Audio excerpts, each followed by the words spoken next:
Tamam. Yayın geldi mi? Geldik mi?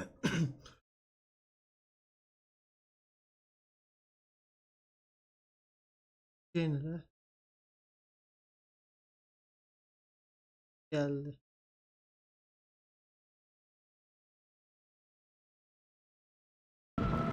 En son nerede kalmıştık? Sanmıyorum. Galiba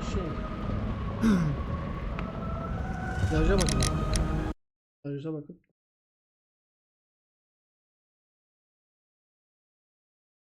Bakalım. Ha burada. Burayı bulmam. Ne kadar zor şimdi.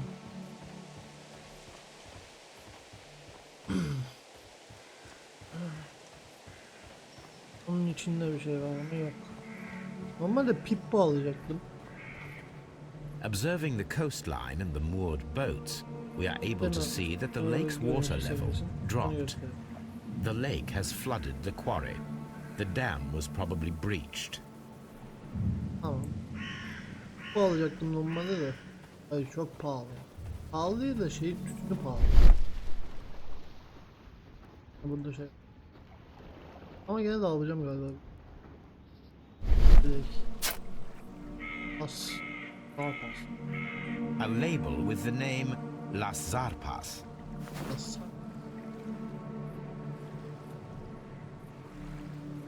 Tamam. Önceki. This place was abandoned fairly recently.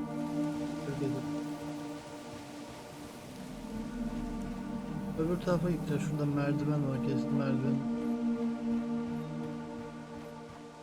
İçerisinde bir şey var.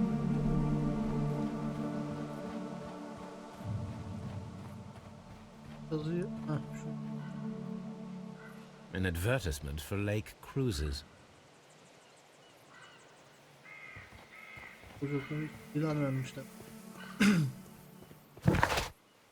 Bir dakika, orayı nasıl inceleyeceğiz?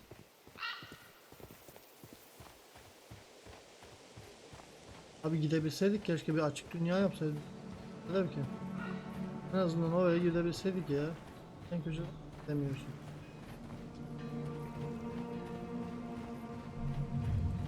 Zaten An abandoned gypsy caravan.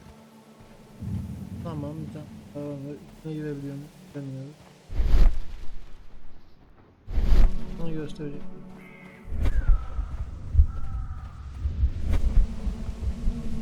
These traces were made by carriage. Look. The vehicle pressed this stone into the ground. It would have been quite heavy. Ölçü al. Hangisi? Nothing interesting here. Nothing interesting here. Bu. Nothing interesting here. Bu. Nothing interesting here. Bu mu? Nothing interesting Neyin here. ölçüsünü alayım? Amına koydum, söylesene onu. Nothing interesting here. Ha. Nothing interesting Tamam. here. Nothing interesting here.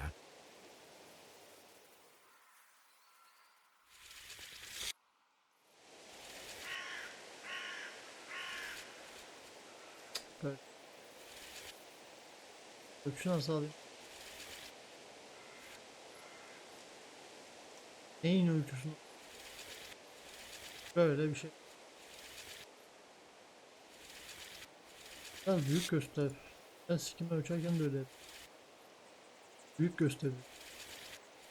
En kökünden ölçüyorum. Hadi dayı, hadi. İyi ölçüyoruz. Evet.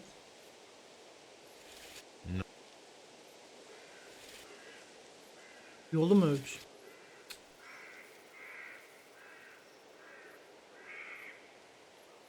Neyi ölçeceğim lan ben?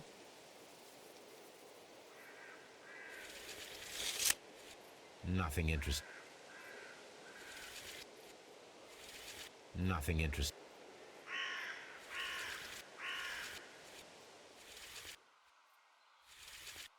Nothing interesting here.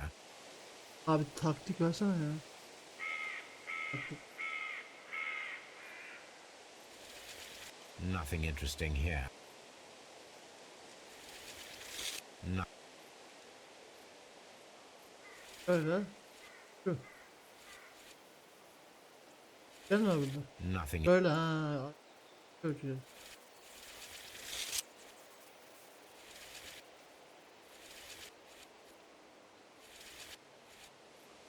Nothing interesting here. Yine takıldık amına koyayım.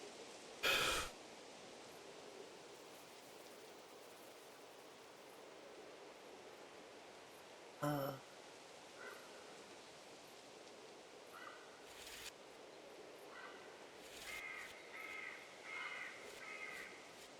Nothing in. İnteresli bir şey yoksa neden bu? Nothing in. Neden bunu yapıyoruz? Tamam. No.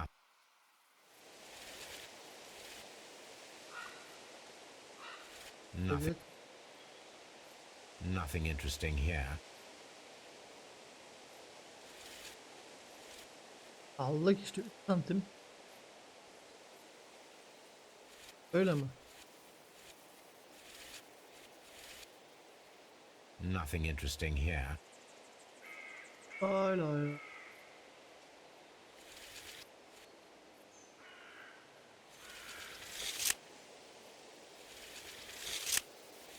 Nothing interesting here.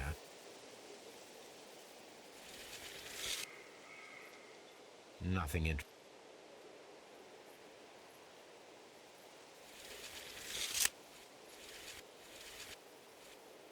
Nothing in. Bir tanesini alacaksak Nothing interesting here. Nothing interesting here. inç olan hangisi de?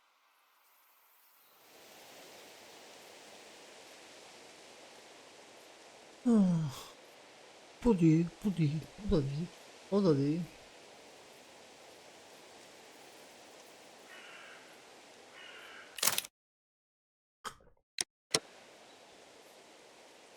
Sayınca da bilgi eksik.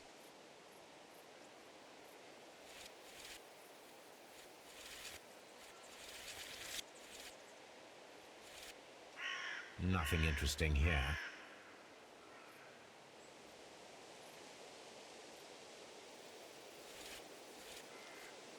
Nothing interesting. Şurası mı? Nothing. Nothing in. Nothing interesting here. Yol böyle gelmiş, böyle gitmiş. Not. Bu böyle gitmiş. Böyle gitmiş. Not. Nothing interesting. Büyüklenme burada. Nothing. Ölçmediğim bir şey.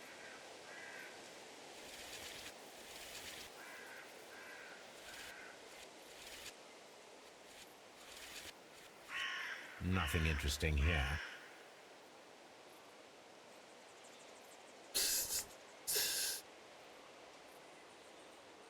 Döndürebiliyor muyuz bir şey yapalım? Nothing interesting here. Nothing. Nothing.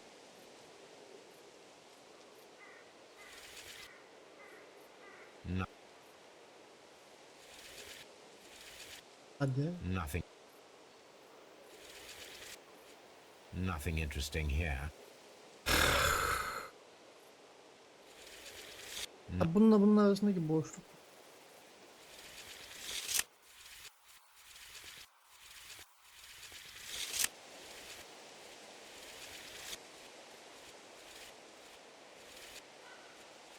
No.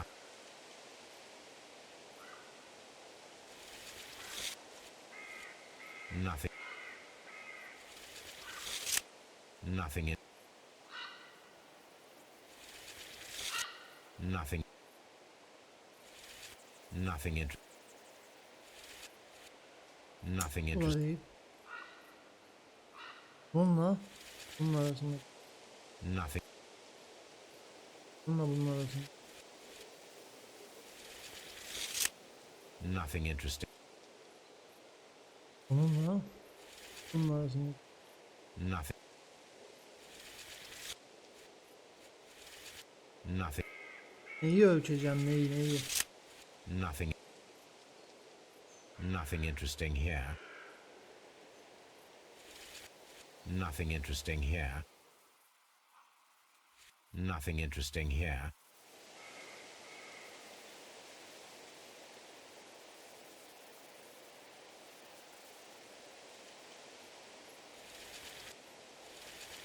No. Nothing. No. No.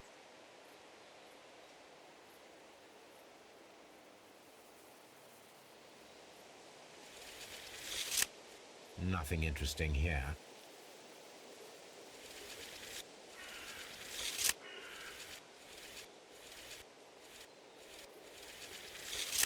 Nothing.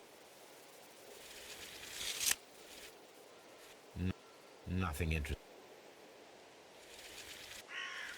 Nothing. Nothing. Nothing. The vehicle would have been heavy, as these tracks are quite deep. These traces are relatively fresh and were made by a large truck loaded with materials.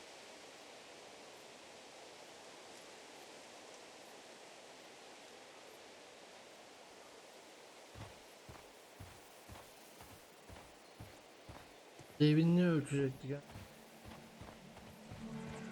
Derinliği abi.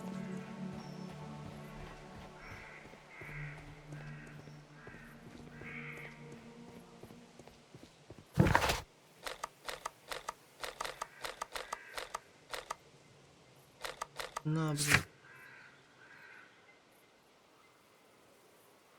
Baslar bas. Demiyorum abi.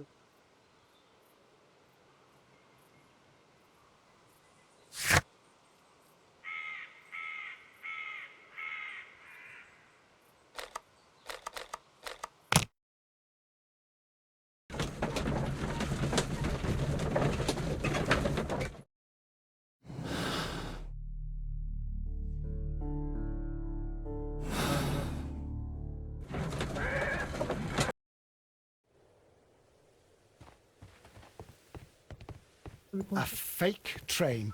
Tamam hep aynı şey.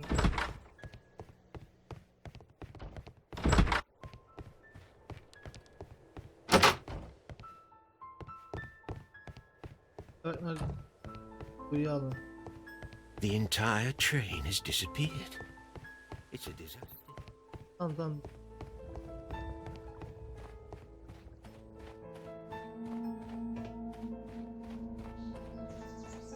Böyle bir işimiz kaldı.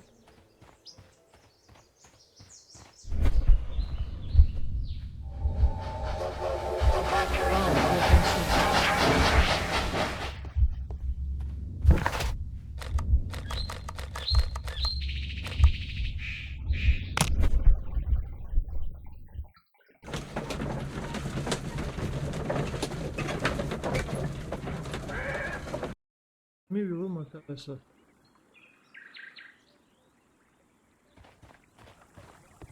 The switch is rusted, but it still works.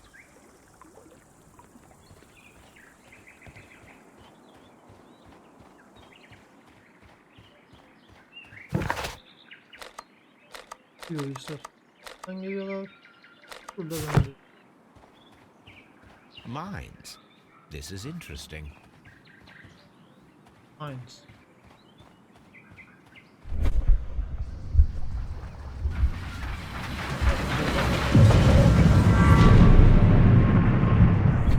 It would be quite possible for someone to redirect the train towards the mines. Tam işte Mines'e yanına ışınlanmazsak yürüye bekleyeceğiz. Aynen ışınlandık. Bakalım burada başka şey var mı ama gözükmüyor.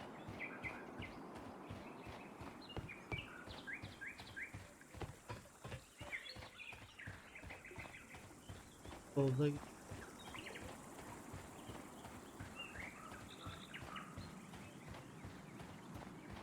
Allah.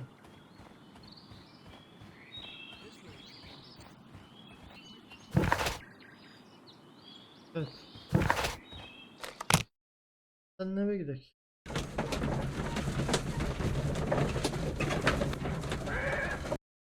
Here are the mines, Holmes. They appear to be abandoned. Gene bir şey ölçü almayak ne olur ya. Nothing interesting here. Nothing interesting here. Ay bu ölçüyü No.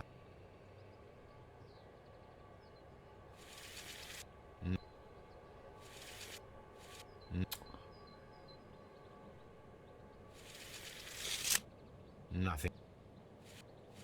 Nothing interesting here.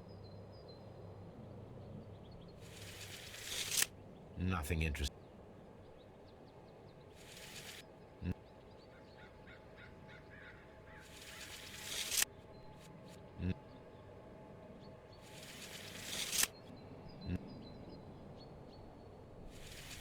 Nothing in.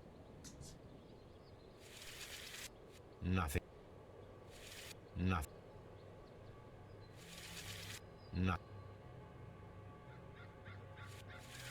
No. neye göre alıyoruz? No.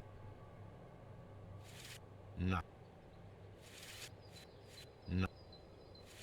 Nothing. Nothing interest.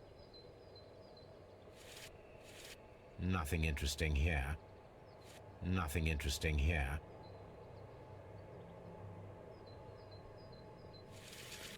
No.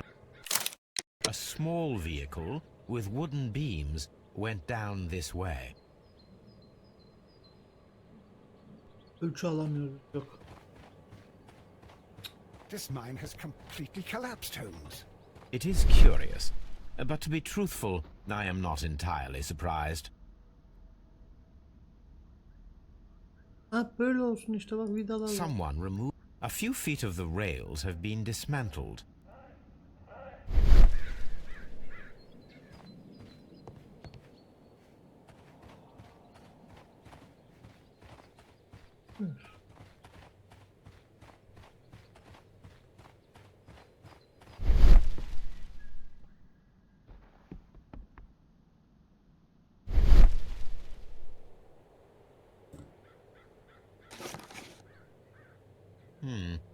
This is an unusual kind of paper, stiff and dry. It was used for a specific purpose. Let us look inside. Aç. Sawdust. Taş. I am almost certain it is a... Watson, could you assist, please? Do you have your pistol? Good. Fire at this package.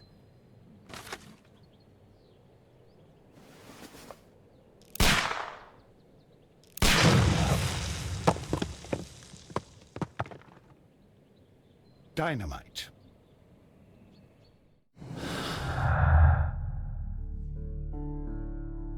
Buradan lan.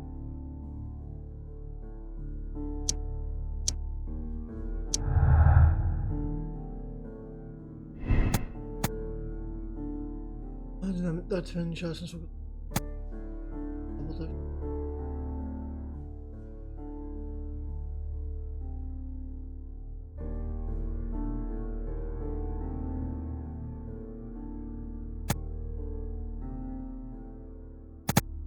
Bilemiyoruz ki.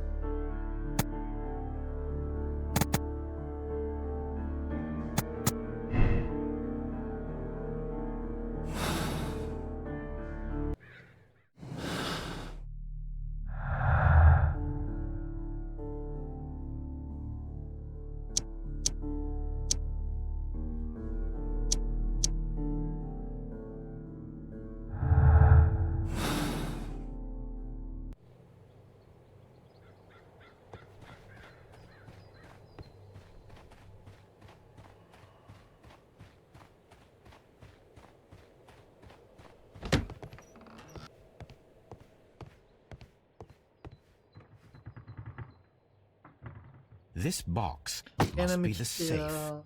Let's open it.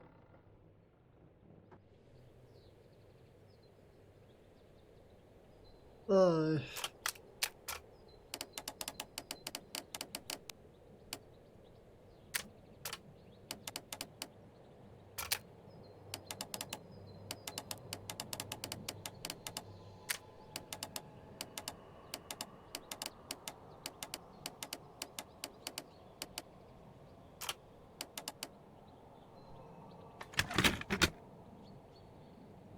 İyi, kolay açtık.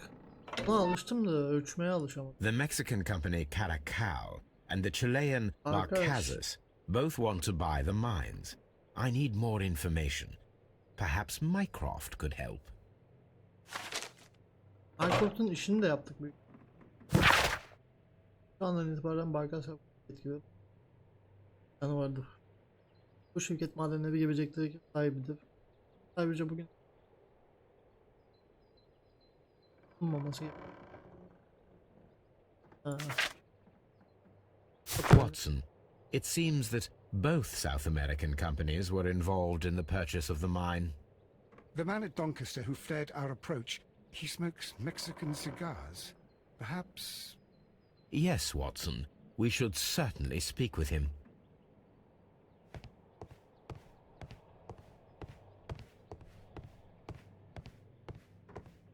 bakalım, başka karşıdaki evde bir şey vardı.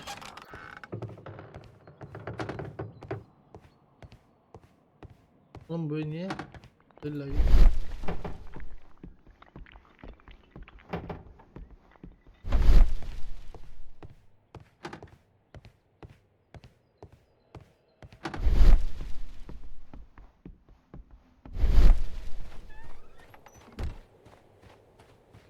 yokmuş.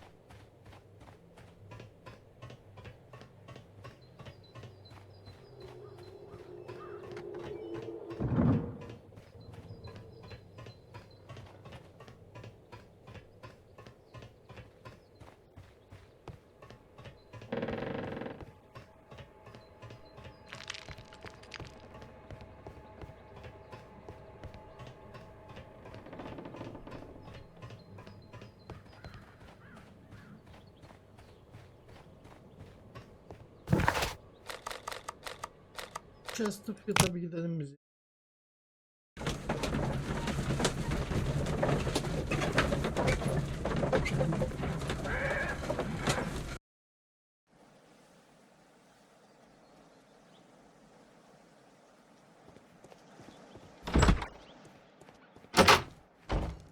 Ya bu biz. Yapsam.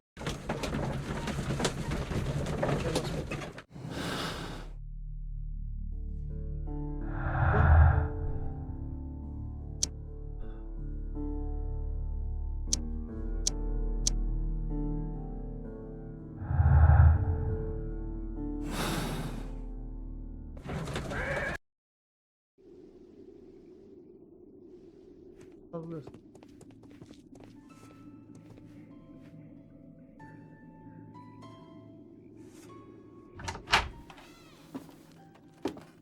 Please, sir, we would ask you not to leave. We have some questions.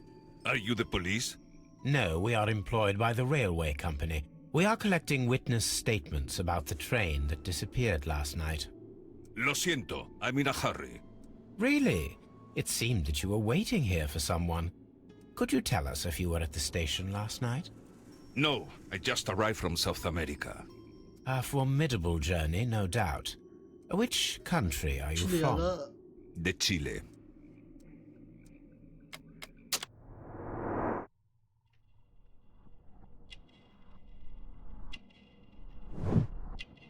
ışık. Papyon yapıyor. Güçlü yapı.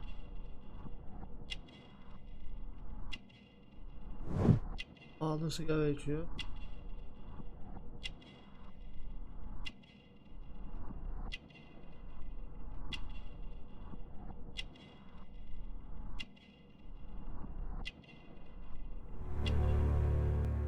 Dövüşle ilgilen.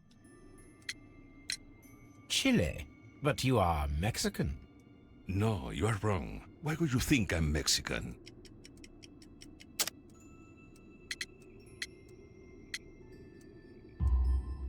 Because of your cigars. See, cigarrillos. So what? Those cigars are the Ricardo brand, from Mexico. It is quite impossible to find them anywhere but there. Pero not your business. I don't suppose that you are on vacation. What business brought you here? I was to meet my fellow compañeros, who were due to arrive yesterday. They were on that damn train. Tabii.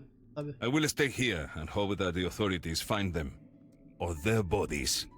It's now my responsibility to repatriate them. Kaçakçı mı? Who authorized you to do that? The company I work for. Could you tell me the name of the company? It's not your concern. Ben biliyorum. And what is açıkçası. your name? Enough questions. Buenas tardes. Alayak dövek. Not a very friendly man, and he is lying.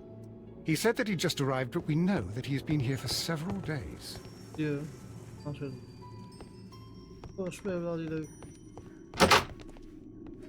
Bu ya senin marbaz ananı tik. You'll find nothing interesting here, I'm Ben afraid. bulunca seni sikmem. Ben sana çok gıcık oldum.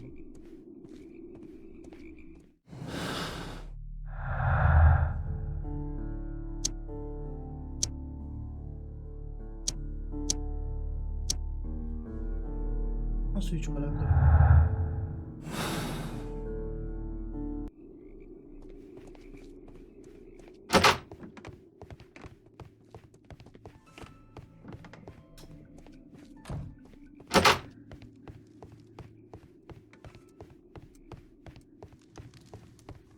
Buraya bakmıştık zaten.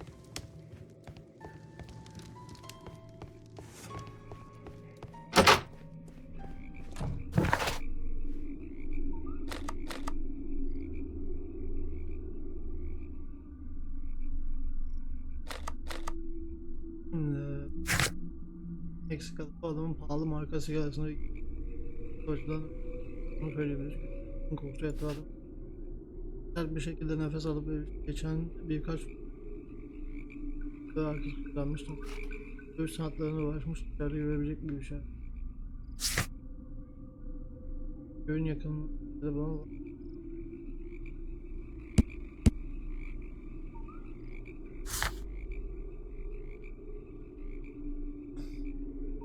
VEA kömür şirketi hakkında. Daha sonunda telgraf.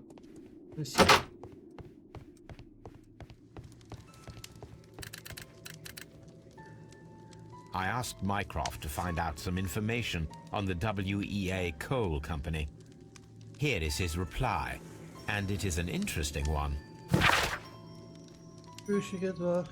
Şili, Barkas ve karakter. VEA kömür ait.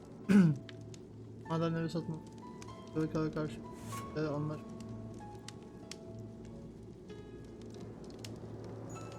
Böyle süre geçen bak. Başardı.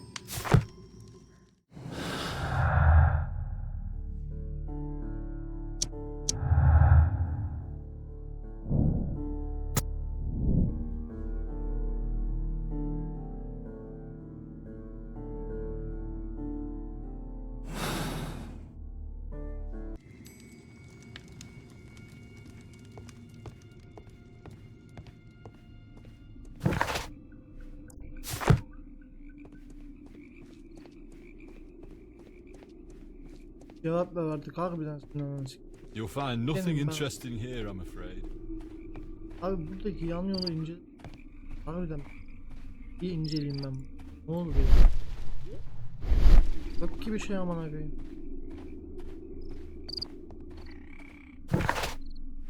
Sen neredeyiz? Ben Dungeons. Bana hangi yolu inceleyeyim? Evet tamam. Yan yolu inceleyeyim.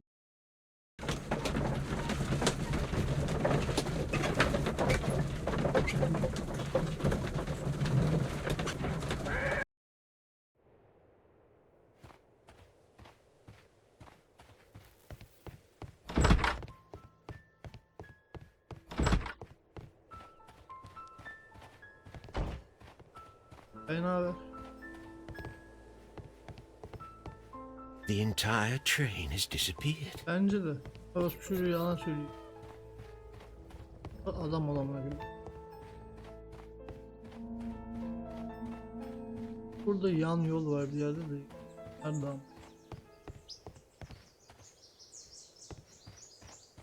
Tam buradan geliyor. Anladım tabi.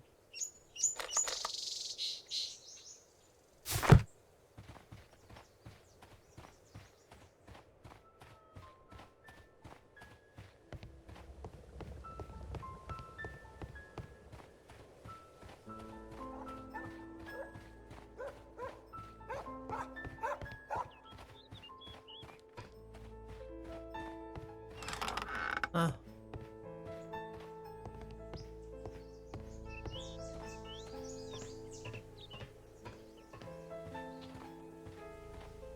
There was a building here not so long ago. But I don't understand, Holmes. Why would anyone destroy the shed in such a manner? It was disassembled in great haste. It is most odd. Daha yeni yapılmış.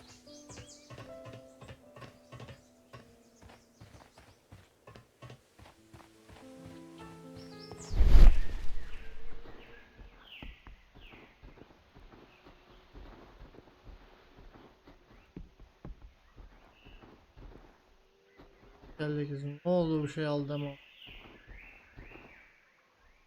Traces. Let's take a closer look. Almayak.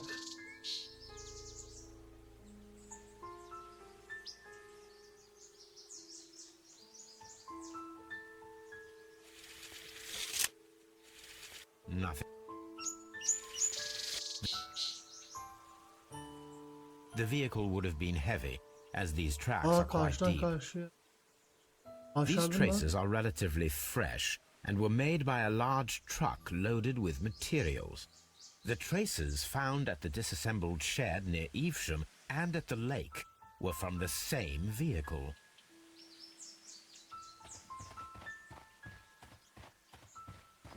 This road should lead to the town of Evesham.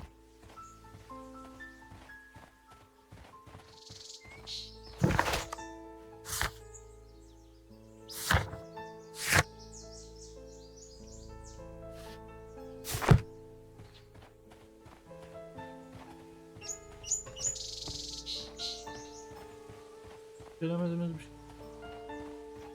Görmedim.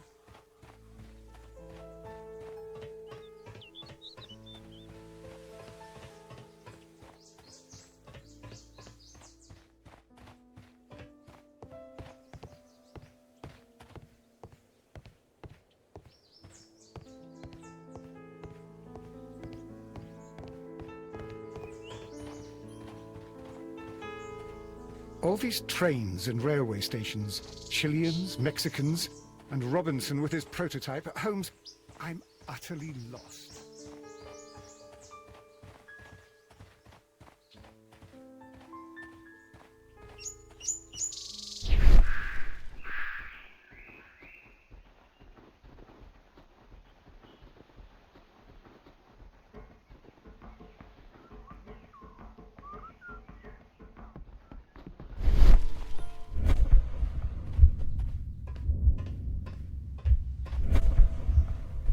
Direkt burada bir şey.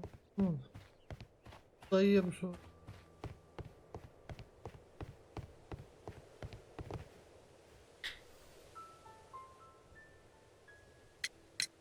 It appears that there was a small warehouse near your station and that it was disassembled.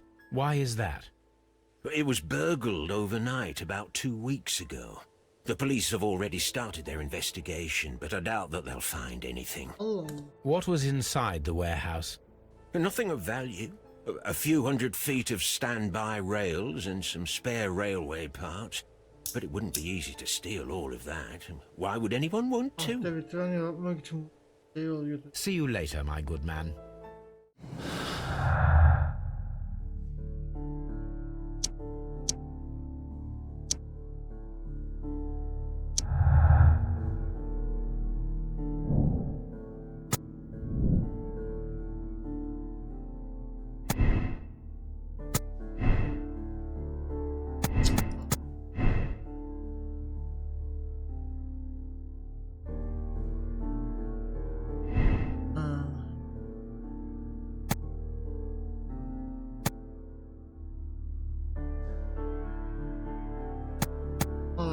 fazla ve eksik. Diyelim ki bol.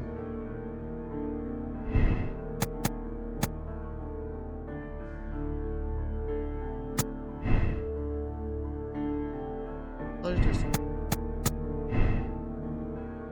Ne de uymuyor ki çünkü.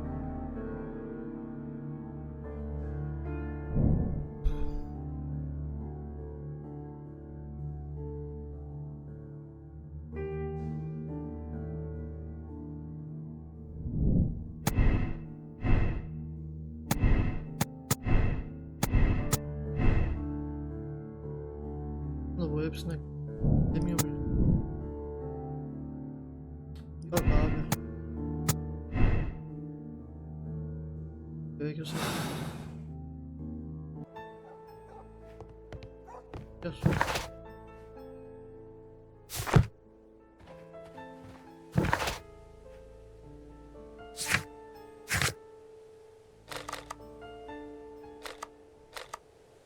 Kıstık. Bir adam.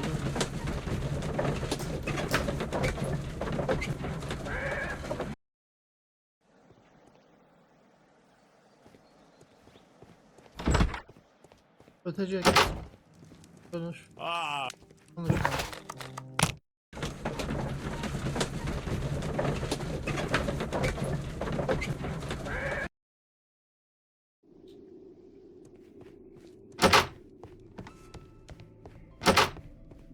Bak şu üçüncü gelişim.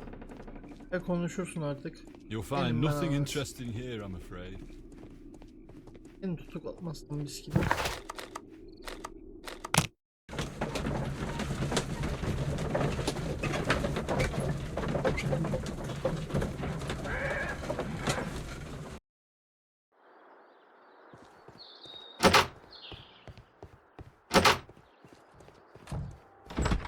It's a scandal.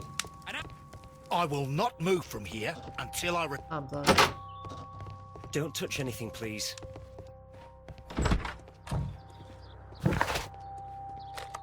İyi ol bak. Madenler. Sahile bak. Yapabileceğimiz bir yer kalmadı. Buraya geri gel ya. Bak şunu. Tamam.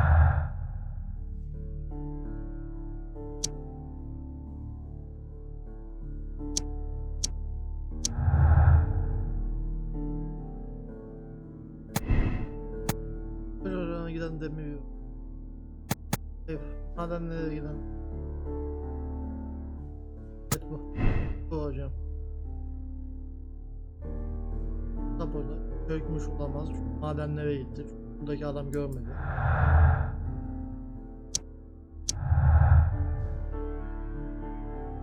Bunlar zaten şeydi. Kin tutmaya Meksika'ya karşı yok. Meksikalılar Sivas'a karşı veya gümüş anlaşması geçişilip harikarsın. Satmasın. Yinelle. Bunların birleşiminin Pekin başka elimizde özel nakliye Meksika tuzağı.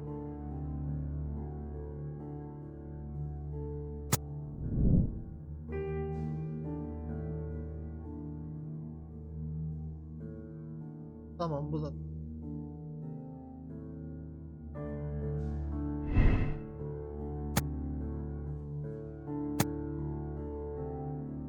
Hep bu aparatı planı yok.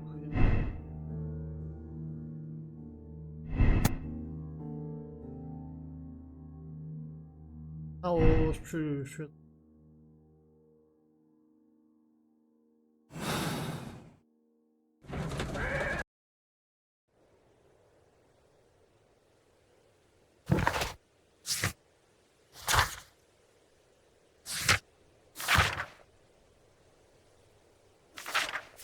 Ben çözdüm de bunu nasıl şey yapacağız?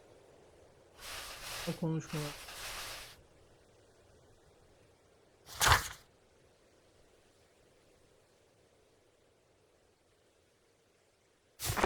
Şunlarla konuşalım.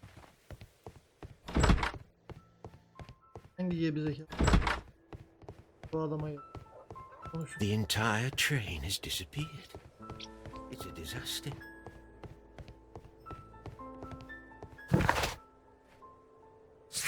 Sen nerede kimse? Hayır zaten bu. Manchester alama gidiyor. O konuşmayacak ki Manchester. Ne gidiyoruz aslında?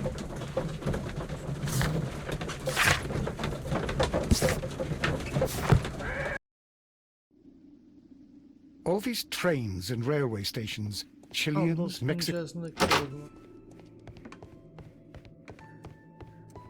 Telgrafta yazamıyor mu? A telegraph. Tamam ama. Dost bir evladı konuşuyor. Geçecek. Ben üşüdüm. Bak ama duydum ama.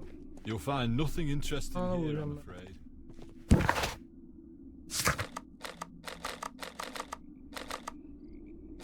Buradaki alkolik zaten.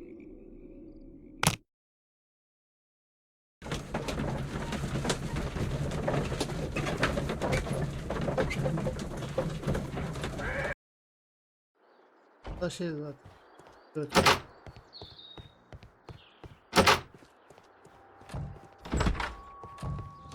I will not move from here. Tam kıpırdama. Don't touch anything, please. Şeye bas.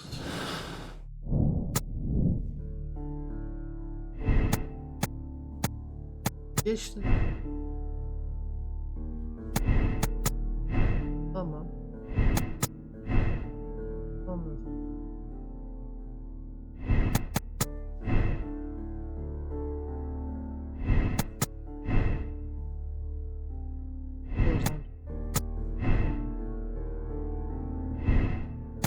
Hükmet. Hayır.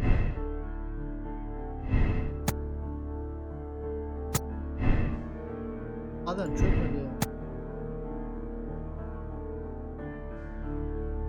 Ben bazı böyle eksiklikte burada.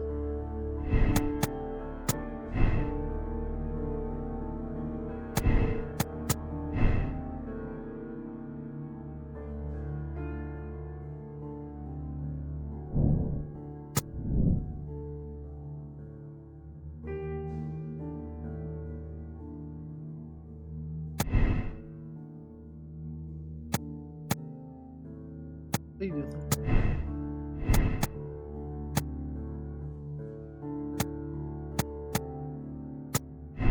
Bu doğru desek. Kaç hocam? Olabilirdi.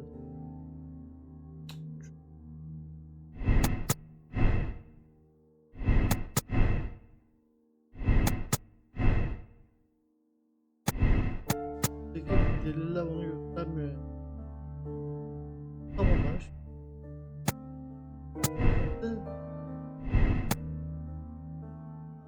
Bu şuraya daldı.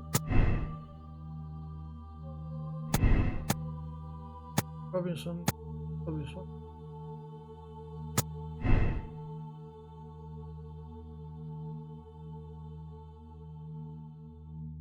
Banyo.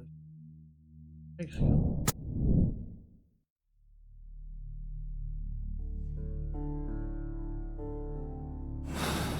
Birleşme. İpucu.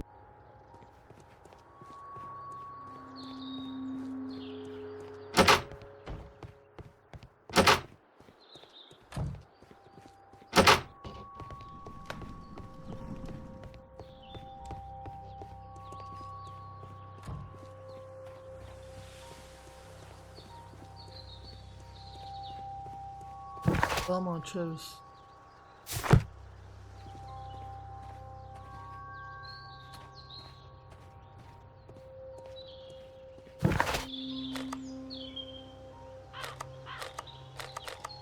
Sen nereye gidelim?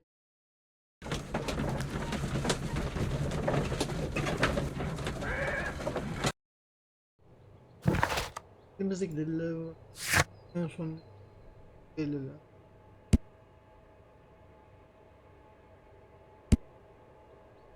Öndeki zırh ağzı. Öndeki zırh. Sağ altındaki. Atıyor. Tamam o zaten. Son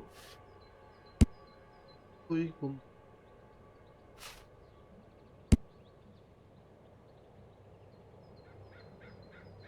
Arşivlerde rastlar var.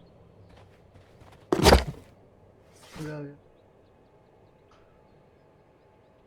Basta bulunan haberler. Demir var çok. My search should be focused upon the name Las Tam göç atıyor ama tam yandı. Wellington soygunu ne çok. Ah. Savaşı. Hop. Onda da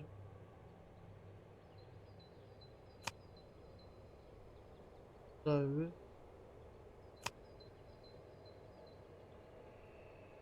Elindeki patlama. My search should be focused upon the name Las Zarpa. Bak bak.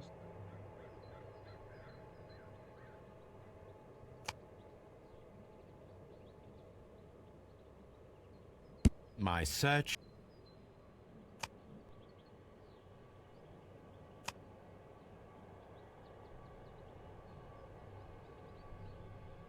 Nasıl bir böyle.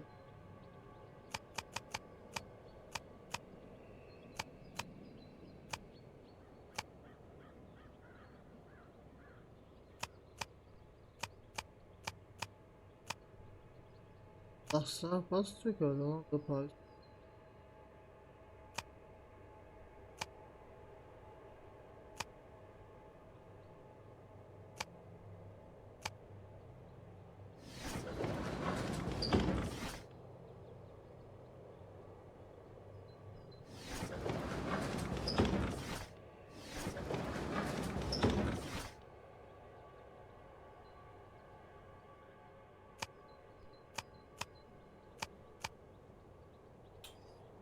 Bu da işimiz. Gazete herhalde çık. Değil mi? my Yok.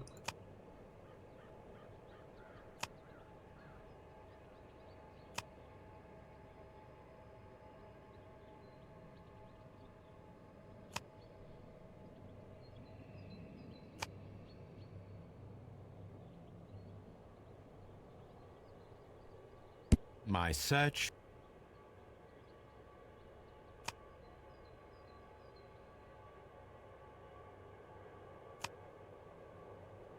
My search should be focused upon the name Las Zarpas.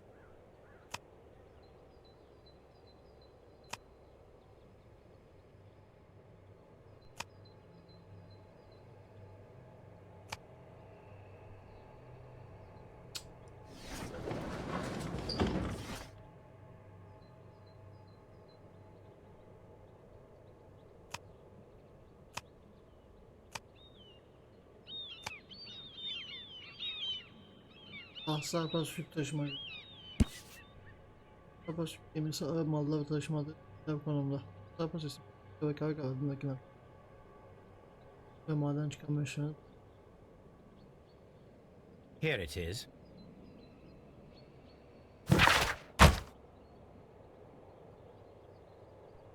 Meksika bir şirket.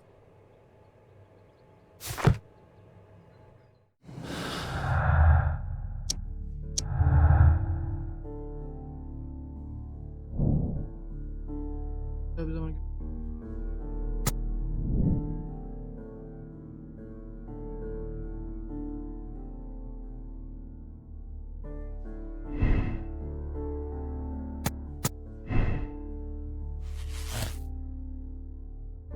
saklama yani. Önce beni saklamak için yapmış. Ben çöp madenlerin altında.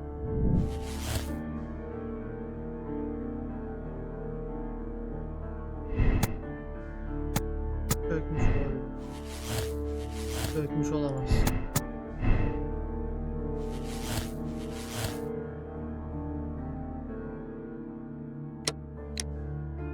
Neyse şimdi kapatıyor. Çok dikkatli bir cinayette.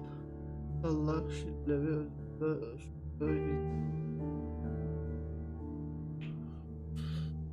Böyle bir olay doğrudan olarak kabul edilemez. Dikkatlice incelenmesi gerekiyordu. Başta Van Açman'ın Minecraft'ın çözmesine karar verildi. Uzun vadede olayı kendi lehine çevirme ihtimali olsa da olayın Minecraft tarafına yok.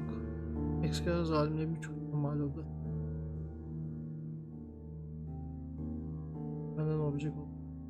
Özgür, hızlı ve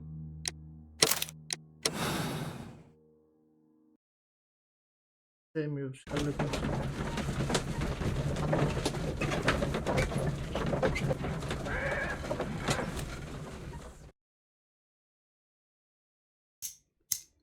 Then the case is solved, Holmes.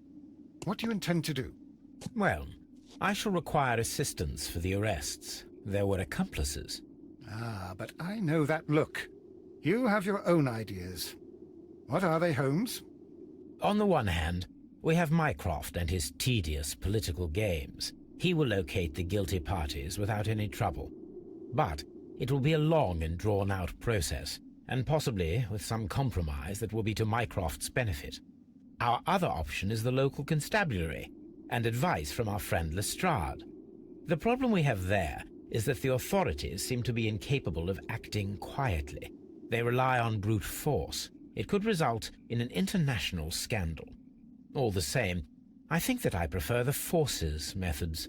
It would be better to resolve the case quickly and efficiently, without any talk of politics. Let us go home, then. I'd like to begin writing a draft of this story. I did not say that we had finished here yet. Well, all right. What did I miss? Watson, we know that the Barcazas Company directors were trapped under the collapsed mines, along with the train and Robinson's prototype. But we still need to corner the guilty party. But how do you intend to prove... Oh, no. Please don't tell me we have to dig out the mines. You may rest assured that I have a far better idea. We have only to use our corrupt Doncaster station master as bait. He will unwittingly trap our Mexican friend. Of course, you already had a plan. I shall follow you, Holmes. Nefret ediyorum. Hatta dövebiliyorum. Well, the case is solved, and we shall be heading home. May we have 2 tickets to London, please? Right away. Wait a minute. You've solved the case? In a manner of speaking, can you believe that the rescue service miraculously saved one of the Chileans who were on board the train? The police have ordered his immediate escort to London on the next train. He pulled through then? He's alive? Yes, by extreme good fortune. His condition is quite serious, and the method of transportation has its risk, but he will be held securely by the doctor and police officers. The gentleman carries some vital information on this case. I am sure of it. Ah, really?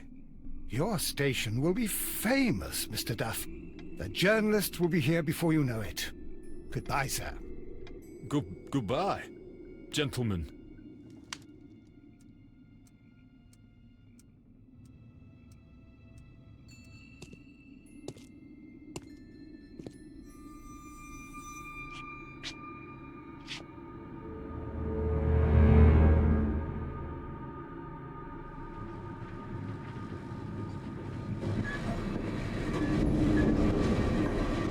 Gentlemen, you are under arrest. Caramba! You traitor! You double-crossed me! Sık kafasına. Sık izin veriyorum ya. Ya.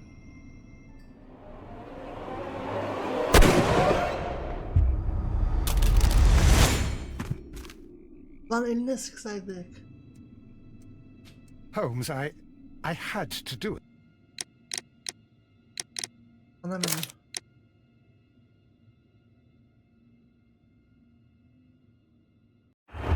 Lan beni bir daha. Ne sıkalım ya. Bakın kapı.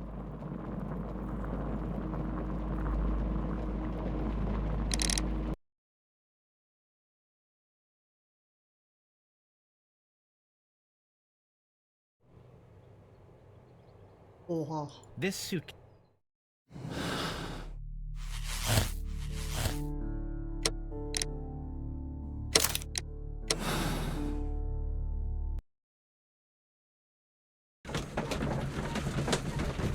Çok geriden aldım.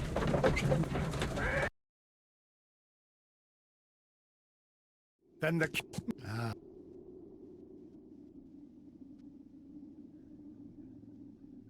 Well,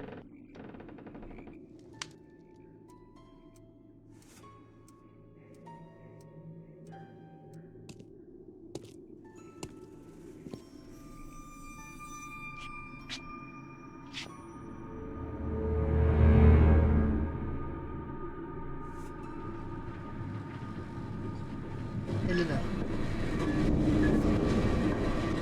gentlemen, you are under arrest. Caramba! You traitor! You double-crossed me!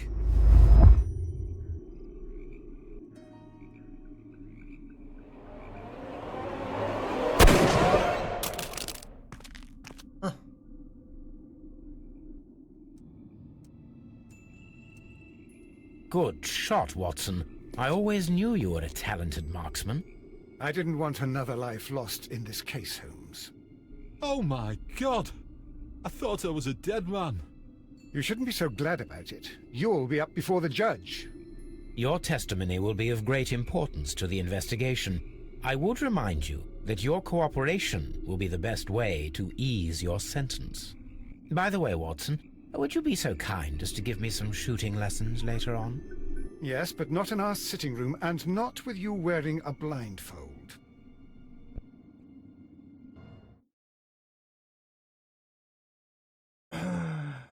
Olmamış bu.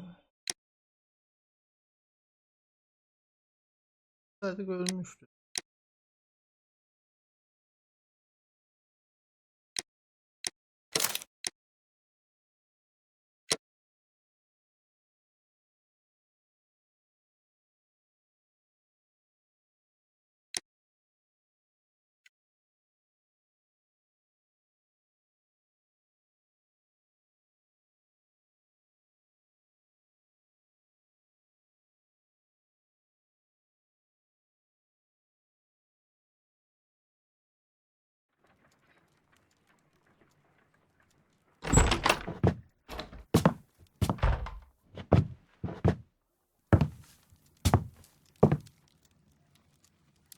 Holmes, what happened?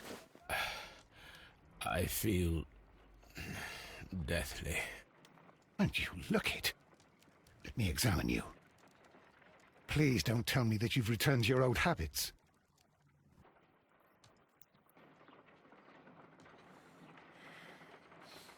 The temperature appears to be normal. Tamam. The pupil is dilated. I need to concentrate and count the heartbeats.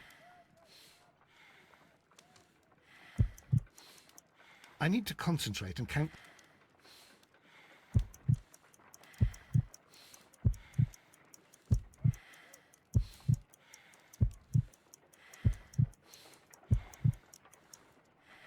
A weak pulse, around 50 beats per minute.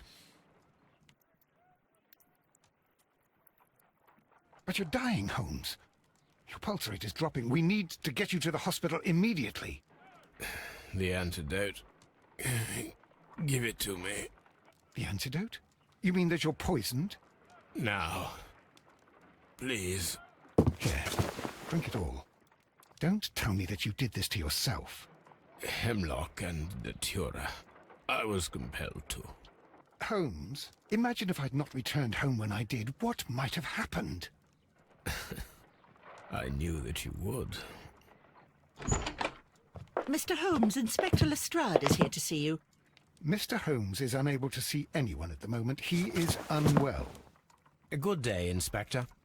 Ah, Mr. Holmes, I'm glad to find you here. I need your help. This is a strange one. We have brought in 2 young bankers from the city, sons of lords, members of the chamber, and so on and so forth. They were found stranded in a rowing boat that was drifting on the Thames. A romantic escapade with an unhappy ending, Lestrade. What? Well, yes, they were both in the bath, but... what? As I said, And they were tied together. you are lacking in imagination, Inspector. Well, no, I'm not. Anyway, There was a banner flapping about in the boat with the RMS Oceanic printed on it and signed by the Merry Men. The Maybe Oceanic. Isn't that the largest steamer ever built? Yes. And these two young banker chaps are sons of the owners of the White Star Line, the company that built it. There are rumours of corruption. I'm not interested in politics, Lestrade. I'll keep it then. Here's another one that's a bit more complex and maybe to your liking. It's a murder, but we're unable to find any weapon. We haven't touched anything. It's at the Roman Baths in Strand Lane. A murder, a vanishing weapon, the Roman baths. That's for us. Watson, fetch your hat.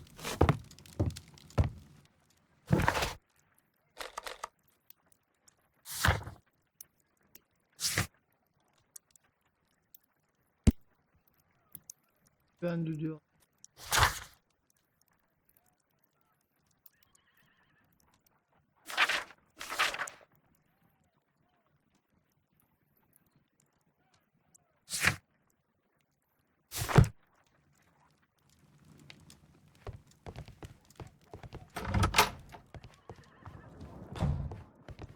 Bakayım yine.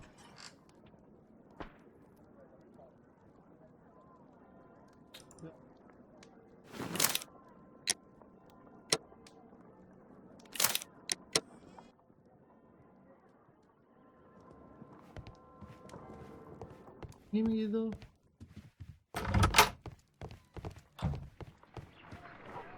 Öyle tekrardan göster bana. Ben de sana bakıyorum.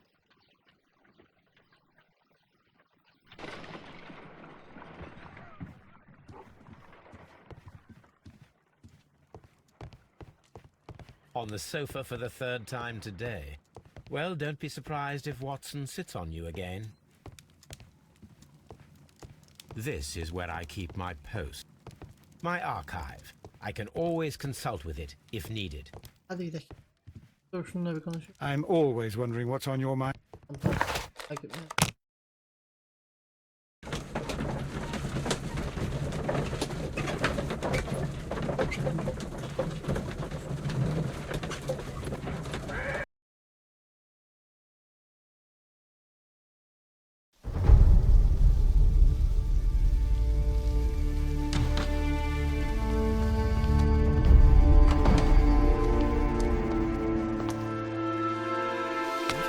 Beautiful place. With a dreadful murder. The body of Sir Rodney Bentcliffe is still in the steam room. It has not been touched, per your usual instructions, güzel. Mr. Holmes. I shall be waiting for you here, but please hurry. Final silah yok dedi. Daha sonra. You found no murder weapon? No, and that's why I called you. All three witnesses and the victim were locked in when the murder occurred, and they remained so until we got here. We even had to pick the lock to enter. I see. Eller. Are you able to identify the men who were with the victim in the steam room? Yes. The manager of the Anladım bath, müdürü. Sir Gregory Pitkin, Meclisin. a lad from the city council, Garrow, and an archaeologist by the name of Blinkhorn. I think the plump one, Garrow, did it. He doesn't seem right in the head. Well, we shall see. Ait var. Was there anyone else here, apart from those gentlemen in the steam room? Yes, a Mr. Phillips. He was the one who called the police. He'll be able to give you more details. Önce bir odayı araştır. The steam room's on the other side, Mr. Holmes. Other side diyorsan bu değilse duymuş. Kampanya.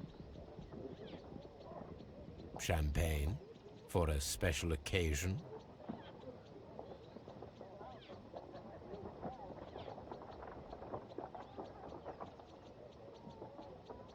Hangi bir şey? An ice bucket to keep the champagne chilled.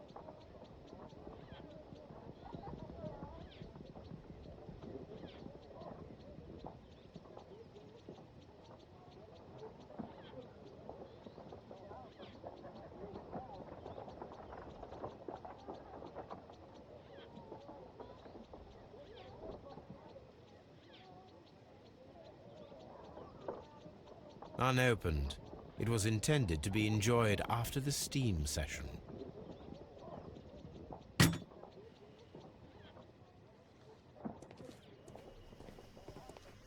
Expensive clothes, belonging to one of the men from the steam room. Cesetler. These clothes belong to one of the suspects from the steam room. Clothes belonging to one of the suspects.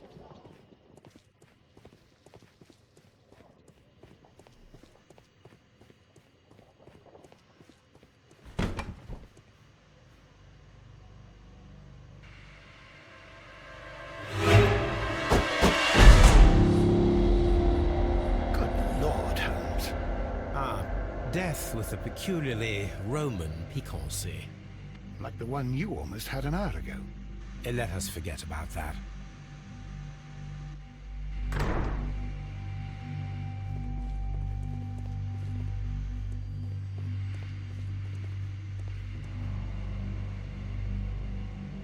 There was only one hit from the weapon. It pierced the right eye straight through to the brain. Beyne kadar. Death would have been instantaneous.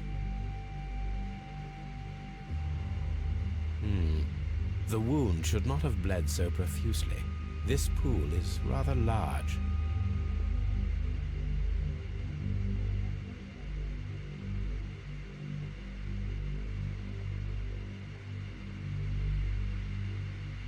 Look, Watson. He was wearing a ring. He very likely removed it before the steam session. Some dirt or earth. I'll take a sample. Some dirt. Alaydı ki. The death is very recent. Between 30 minutes to 1 hour ago. I think we have found all that we can here, taking into consideration the abysmal lighting. Constable, we have finished with the body. We don't have many leads here. What concerns me is that we still have to find the murder weapon. Mr. Holmes? Please have the body removed without disturbing anything else in the room. All right, Mr. Holmes. Dediğim. I was wondering, Holmes, it's fairly reckless to carry out a murder inside a closed chamber. Why do you suppose they did it? There are a great many possibilities. The murderer was in a hurry, or Sanatçıydı. he is Bir an artist, hayalet. or a ghost, or he wanted to ensure that I'd be brought in on the case. Probably the latter. You are ridiculous. Do you know that? Evet, bu canı benden. I should check this blood sample at Baker Street. This key was covered in blood. I should ask Phillips about it.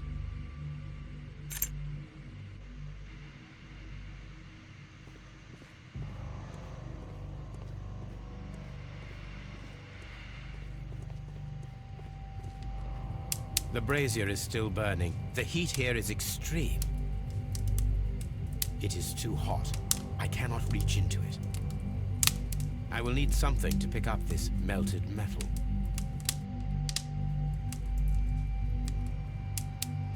It's horrible.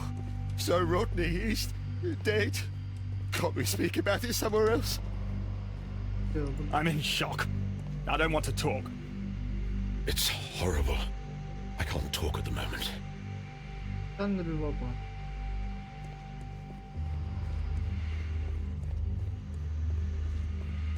Mr. Holmes? What should we do next? The brazier is still...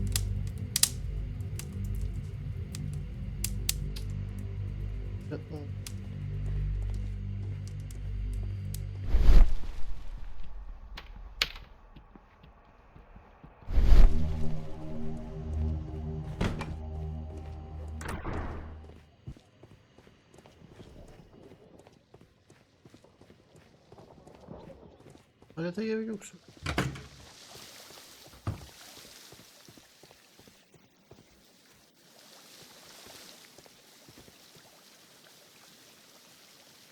Good day to you, Mr. Phillips. My name is Sherlock Holmes, and this is my colleague, Dr. Watson.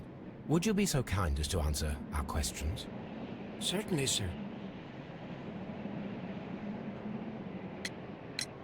Please tell us the chain of events from the start of your day. Everything that you can remember. The slightest detail may be of importance. Very well, sir. I came in at 6:30 this morning, and I opened the baths. I made sure that the room was clean, and I prepared the towels. The brazier was still burning. There was a fire burning all night. Yes, Sir Gregory ordered me to light the brazier yesterday. It takes some time until the room is fully heated. The gentleman had a meeting at 9 o'clock this morning. I wanted everything to be perfect. They'd been in the steam room for 20 minutes when I suddenly heard shouting. I ran to the door, but it was closed. I couldn't open it. So I ran out to the street to call for the police. One constable came up, and then there were others, and they picked the lock. Then Inspector Lestrade came along, and he told us that nothing should be touched.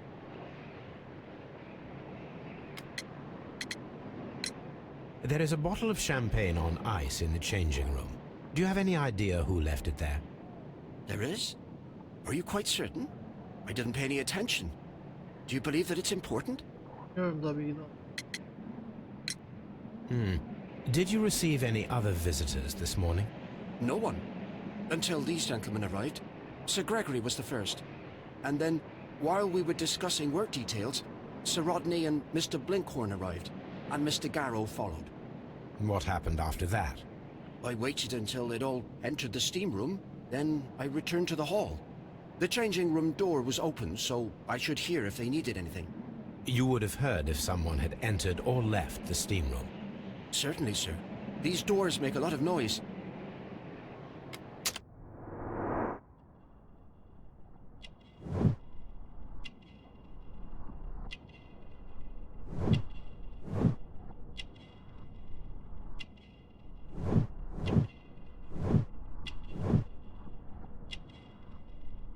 Ya.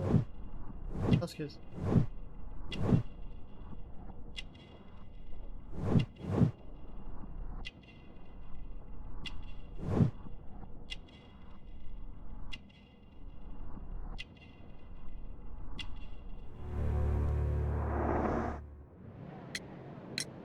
How many people have keys to the steam room?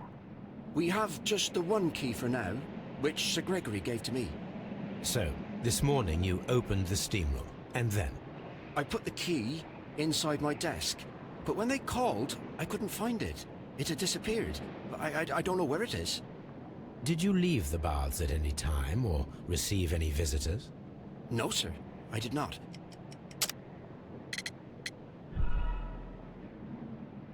I didn't. No, sir. I did not.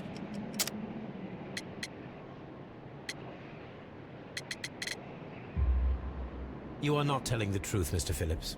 You left your work this morning, and you went to the post office, where you dispatched a telegram at around 7:30. But how could you... No, The telegram was for someone in Manchester. Mr. Holmes, it's I'll tell you everything. I left the baths at 7:20. My sister wrote to me yesterday, and she needed a reply, or our mother is unwell. I was away for 20 minutes, and I closed the baths on my way out. Did you receive a reply from your sister? No, she wasn't meant to. I just told her to pawn my old school uniform so that she could pay for the medication. Did you check to see if the key was still in your desk when you returned? No, I didn't. Please, Mr. Holmes, don't tell the police about this. Sir Gregory would give me the sack. I need this job. I see.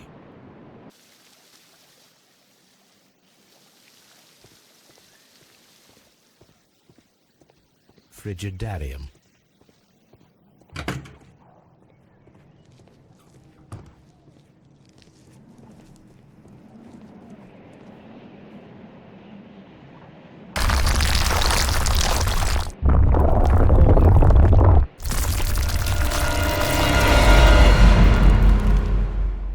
My God, are you all right? I wonder how this could have happened. Yes, it is somewhat treacherous. Fortunately, I am unscathed. To where does this corridor lead? To the Frigidarium, the coal room. Barely unscathed and by a very small margin. And treacherous is an understatement.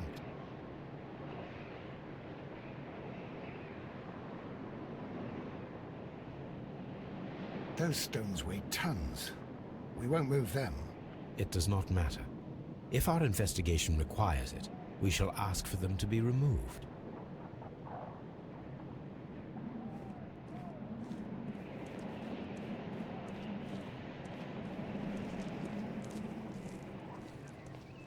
This area serves as Sir Rodney Bentcliffe's work.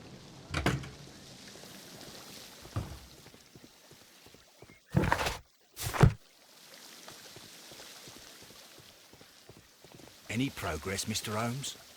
Yok yok. Eve gidip kanı inceleyeceğiz.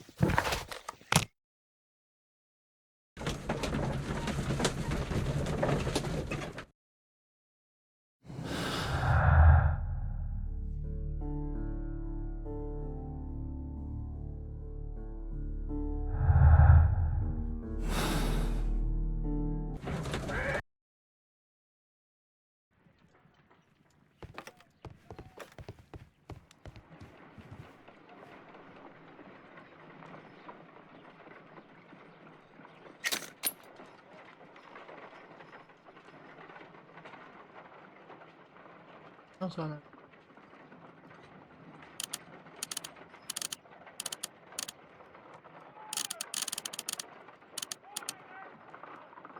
Pyrite, otherwise known as fool's gold. Pyrite, otherwise selenite. White clay particles. Interesting. According to the color and its composition, I deduce that this sample is white clay. Now, I need to find which area near London this sample belongs to.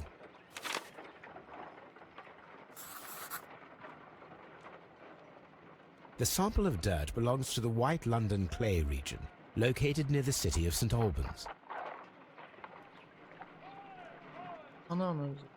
Let us analyze this blood sample.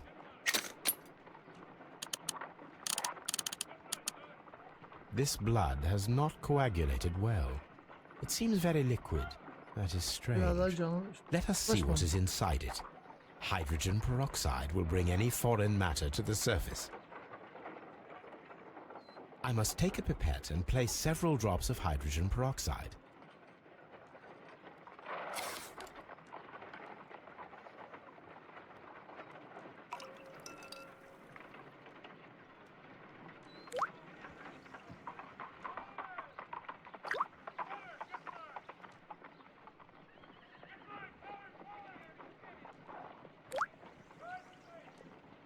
Water. This blood is heavily diluted with water.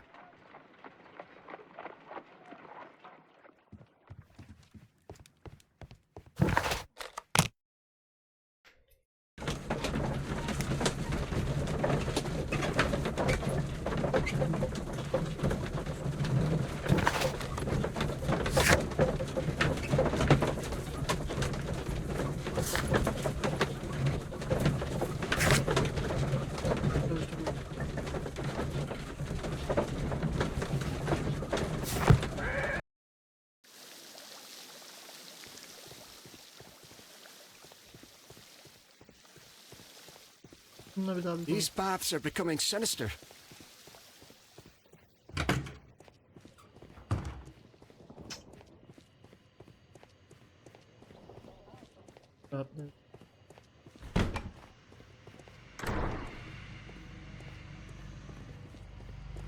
I found... İstemiyor. Alet.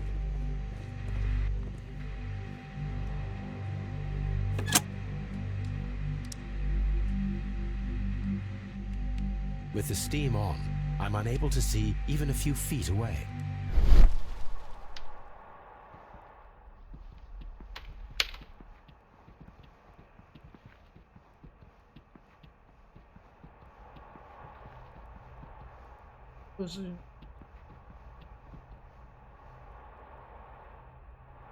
Her duvarda mı?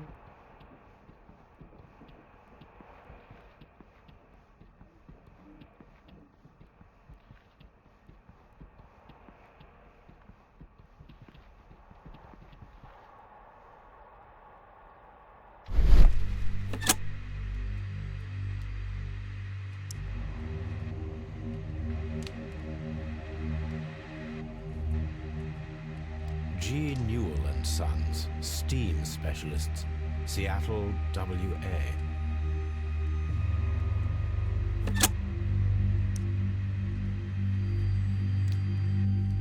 With the steam on, I'm unable to see even a few feet away.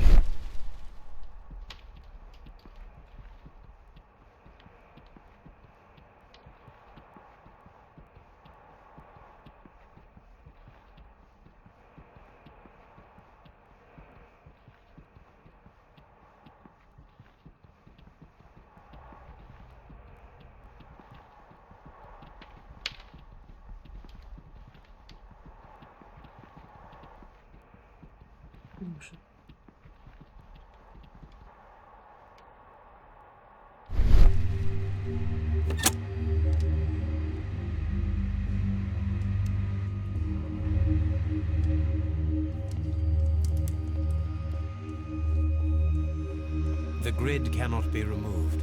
The weapon is nowhere to be found.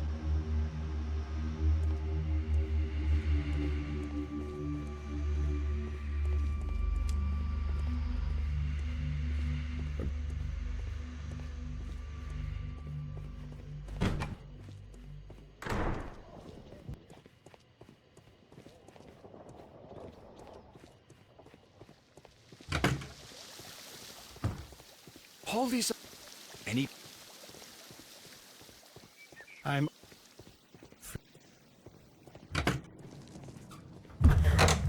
Açabiliyorum.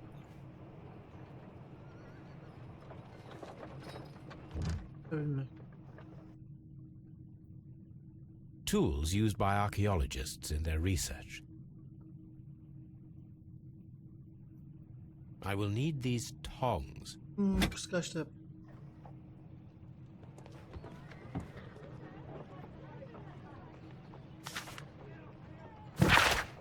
Bu metaller var.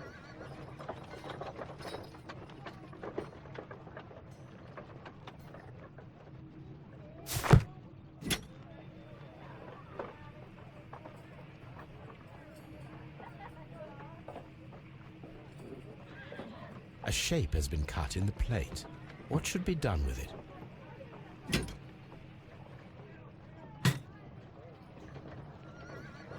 Archaeological findings. Old clay pots with numbers inscribed upon them.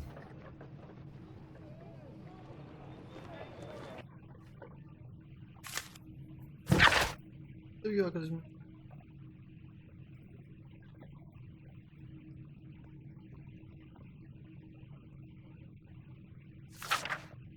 Bakma geldi olsun. Ne olduğu kadar öğreteceğim. Çok bırakma. Ha?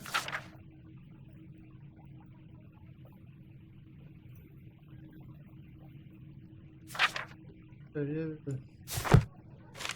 Zaten. Aklımıza birkaç kişi sorar.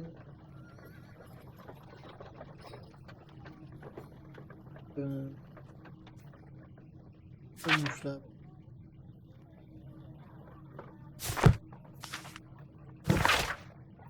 Ben de ama ben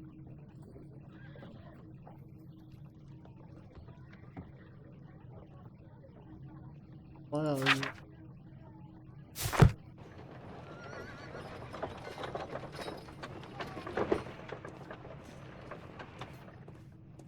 Archaeological findings. Old clay pots with numbers inscribed upon them.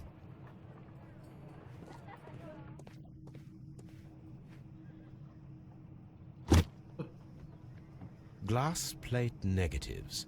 A remarkable method for recording ancient civilizations.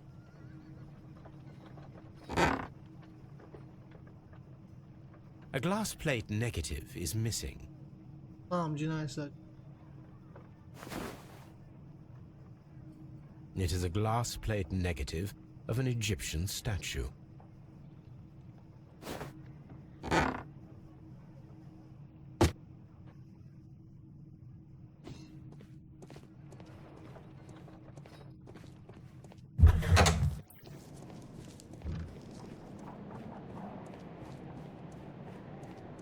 Bunu söyleyelim de aslında. Yok gerçi. Bence oturamam. Tüm işi ben yapayım. Ondan sonra üstüne yatın.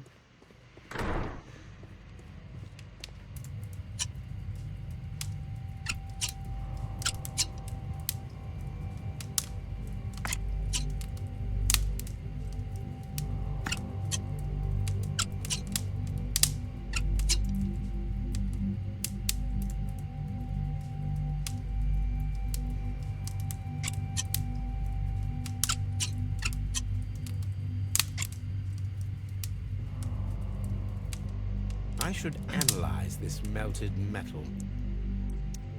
Eve dönüyorum. Kapıya.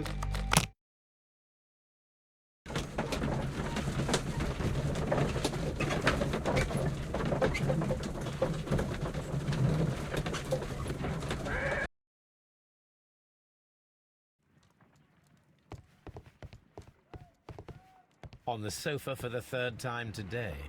Well, don't be surprised if Watson sits on you again. This is a piece of metal taken from a brazier. It appears to be silver, but I need to be sure. If it is silver, it will be possible to melt it, since silver's melting point is at around 900 degrees Celsius. Let us compare this sample with a silver penny by testing it with acid. If it changes color to match the result of a reaction with a silver coin, then it is silver.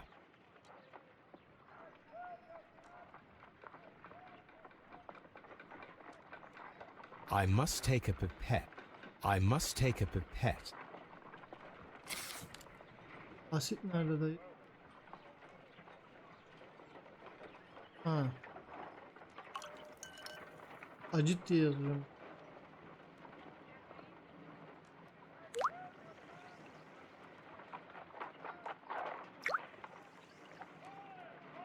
The reaction is the same red stain. It is silver. Britannia silver quality. Gümüşmüş.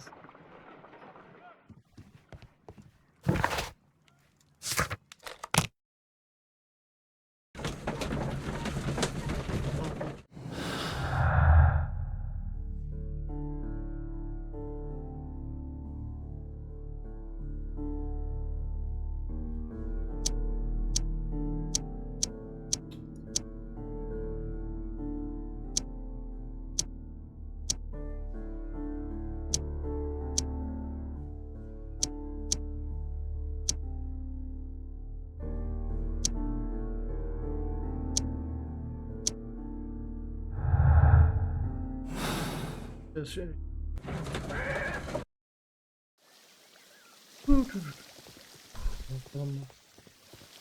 Any pro?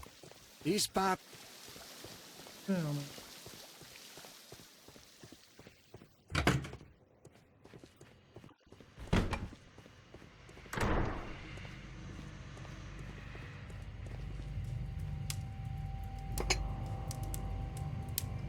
One lens is cracked, probably due to the temperature of the brazier. These lenses are for myopia. The wearer is short-sighted.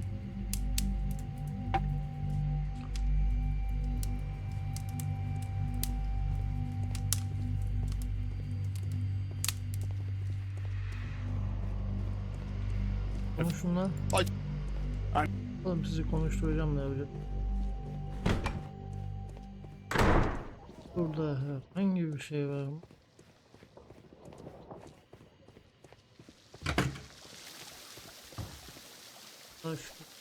Bir şey hazır yap hadi. Mr. Holmes, I should like to take the suspects to the yard. You can interrogate Yok them yok there. sorgulayalım Any da objections?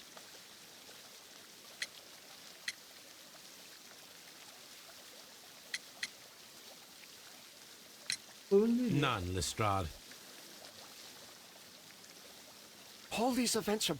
He's bad.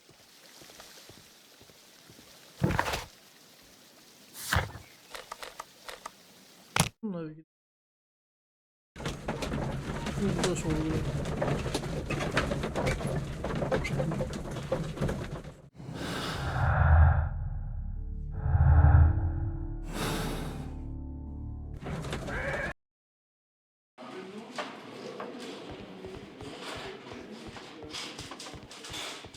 Tamam.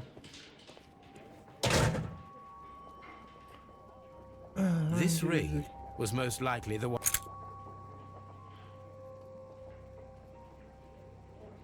An Egyptian symbol. It is a very old jewel. I see the join. This ring was repaired, and quite badly too, with silver. Why on earth would they wear such a ring? A very pertinent question.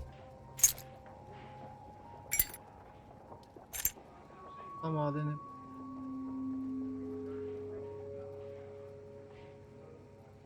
An old and rather dirty coin.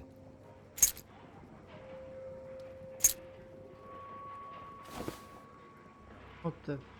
Rodney Bentcliffe's notebook. It may contain something of interest. The last pages were torn out. We must find a way of retrieving Sir Rodney's last lines. Watson, please prevent anyone from entering the room. But first, fetch me a pencil. To begin with, a few strokes of the pencil will be enough. I don't want to damage the traces.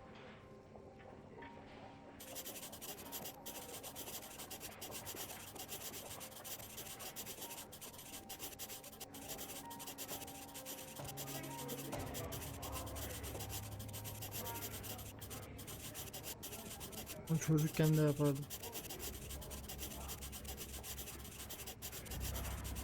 Ya.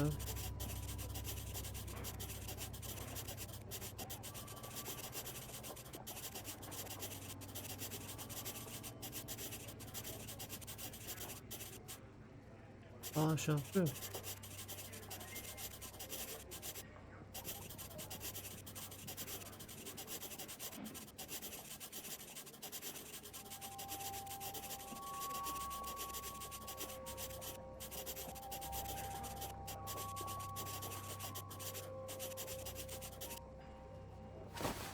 And then to gently smudge the leftover pencil marks with a handkerchief. I'm sure that Watson won't mind if I use his.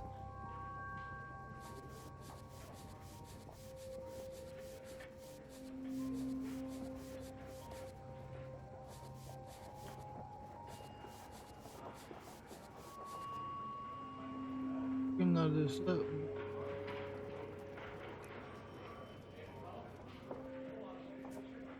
Mr. Holmes, the coroner had... But what are you doing? Tampering with the evidence? I prefer to make them talk. Today, I almost found it. This date will go down in history. Sir Rodney was about to make an outstanding discovery. Wonderful. I could retrieve only the final words. The rest of it is lost. Perhaps the autopsy will assist us in that matter. I'm not sure that I can allow you to inspect the body now. I am sure that you must, Constable. Well... Tabii amına. Adi gözü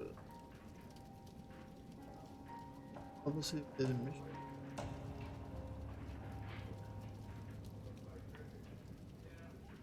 Öyle yapmış.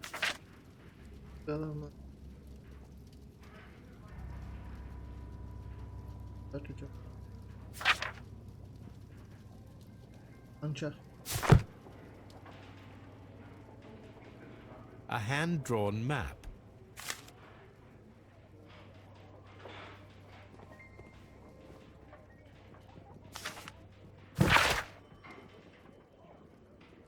Gider. Hadi gidelim. Ay.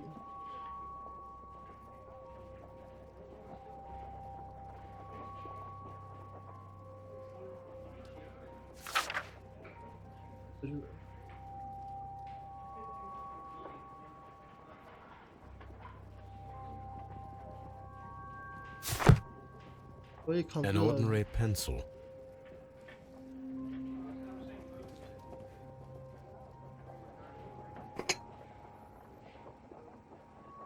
A file with herbs. Do you know what it is, my dear fellow? It's the St. John's wort flower, Holmes. It's commonly used as a drug against melancholia. However, an overdosage might lead to a rash or even hallucinations. When Garrow found Sir Rodney dead, he wiped the blood upon himself.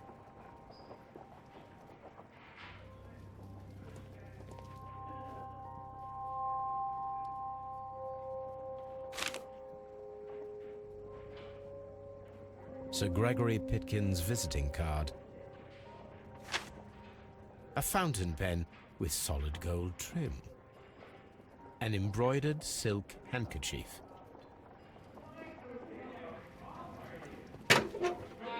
Gelin bakalım.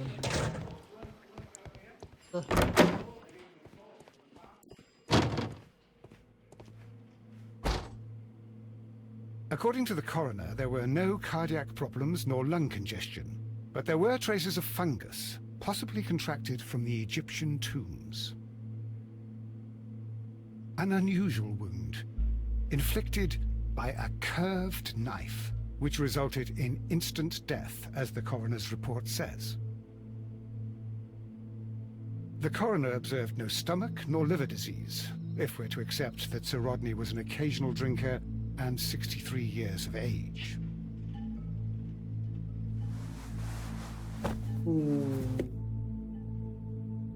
The bruising is in lines.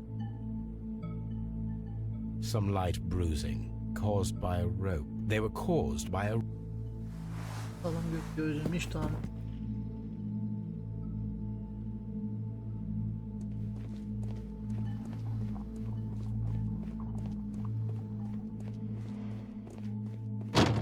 Yapacağız.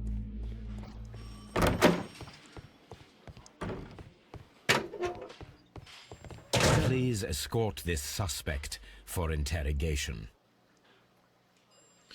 Good day to you, sir. My name is Sherlock Holmes, and I am assisting the police with their investigation of the murder of Sir Rodney Bentcliffe. Would you mind if I asked you a few questions? Not at all, Mr. Holmes. My name is Percival Blinkhorn. What is your occupation? I'm an archaeologist, specializing in the Roman period. I'm working on several excavation sites at present, including the baths at Strand Lane. Can you tell me more about the baths?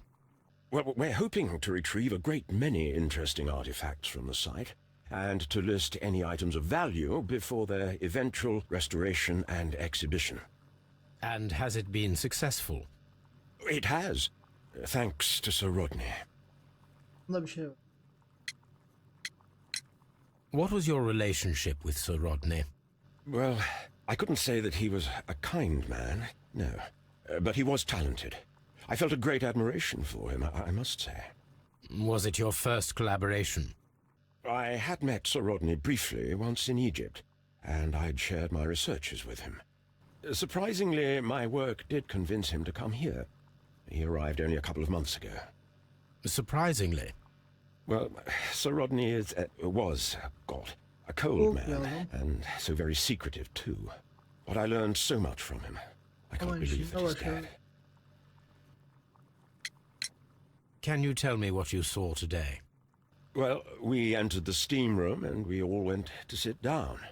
The steam was particularly dense, and I didn't see anything much further after that. Tamam, bu konuda I just heard haklısın. Mr. Garrow shouting, but we all ran for the door and bumped into each other. I was very alarmed by this point.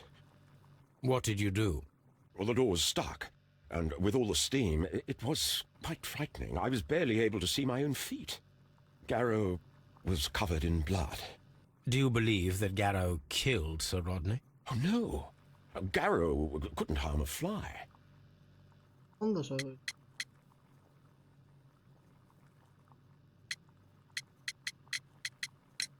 Can you recall any recent event that would occur to you now as being a little strange? Well, yesterday we had a small argument. Is that all?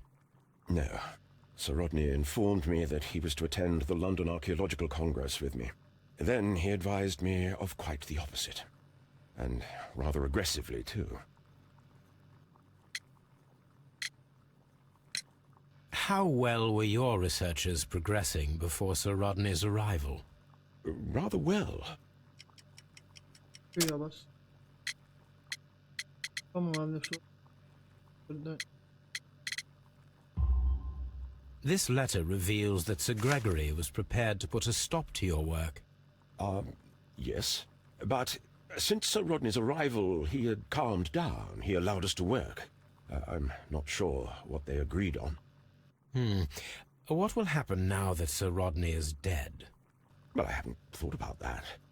But if it's needed, I will fight to defend Sir Rodney's expectations. What can you tell me about Garrow? Well, he always looks so sad. And he has been acting strangely lately. He complains about voices and visions. I will keep an eye on him because I'm worried. Do you recognize this ring? Certainly. It's the famous Aswan ring. Sir Rodney brought it back from his last campaign in Egypt. And he kept it for himself? Sir Rodney has had his own particular ideas of archaeology. We discovered some melted silver in the brazier. Did you put it there? No. Silver, you say? No, I don't know how it got there. Did you place the bottle of champagne in the changing room? No, I did not. Yanağımda bir şey var. Baklanmış.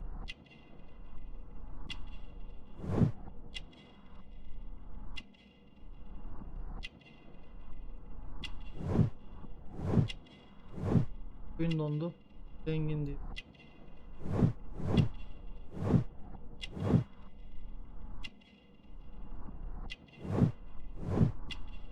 Çamur lekesi.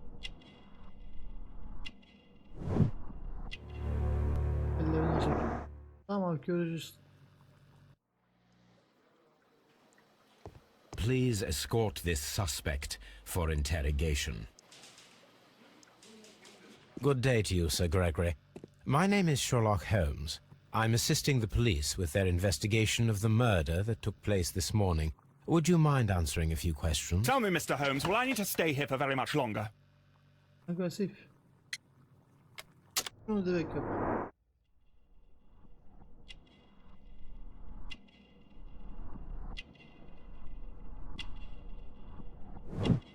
Kibirli bir bak. Her şekilde. Yüzü. Zengin.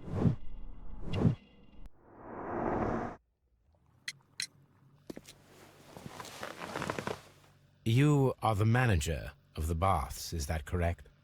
Yes, I'm passionate about archaeology. I wanted to restore the ruins. My ambition is to open the baths to the public. Living archaeology can be a profitable business, although now I'm not so sure. I see. When do you wish to begin using the baths? When the archaeological researches are over, I will be free to complete the restoration. It is the usual process. What was your relationship with Sir Rodney Bentcliffe? We were not particularly close. He had an unpleasant temperament. Suspicious, authoritarian, unkind. People possessed by genius may be forgiven for their nature, but not by me. Was he obstructive? Not at all. Everything he did led us to greater success. He helped us increase the potential of the building.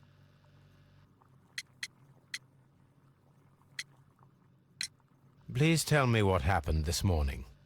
The test that we performed this morning was a success. The steam was working well. But then, of course, that awful murder. What did you see? The steam was too thick to see anything. But ask Garrow. He saw the body first.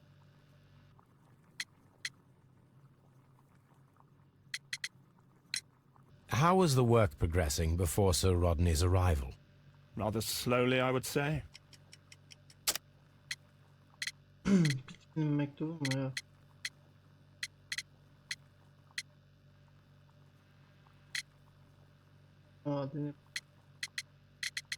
Mektubu. Sir Gregory, could you please explain this letter? You expressed the wish to call off the research work at the baths. It was all about Blinkhorn. He was merrily digging away and taking very little care about it, ruining everything and finding nothing of any value. But the arrival of Sir Rodney changed your mind? Sir Rodney's work was extremely promising, and it was good for the bath's publicity. So yes, I changed my mind.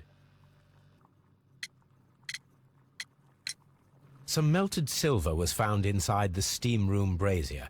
Do you know where it came from? Silver? No. Büyük ihtimal o gümüşle cinayet işlem. Şampanyayı bu getirdi. Did you bring a bottle of champagne to the baths? Evet. Absolutely not. Sir Rodney did, I think.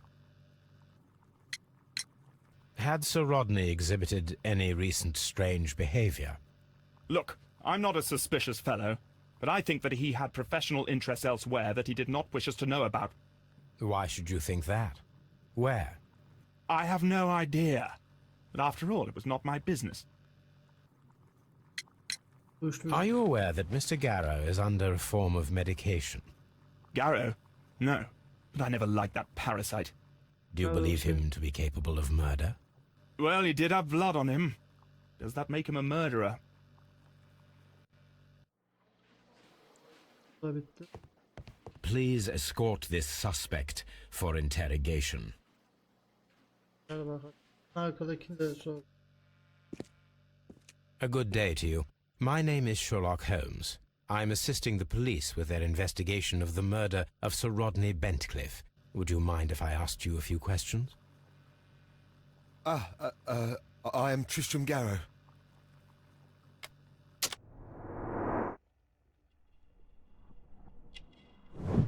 Kötü tıraş edin. Gözaltı torbaları.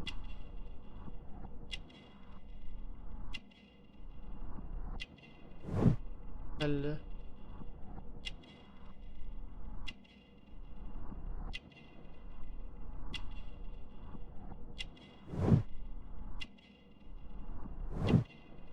Vücut.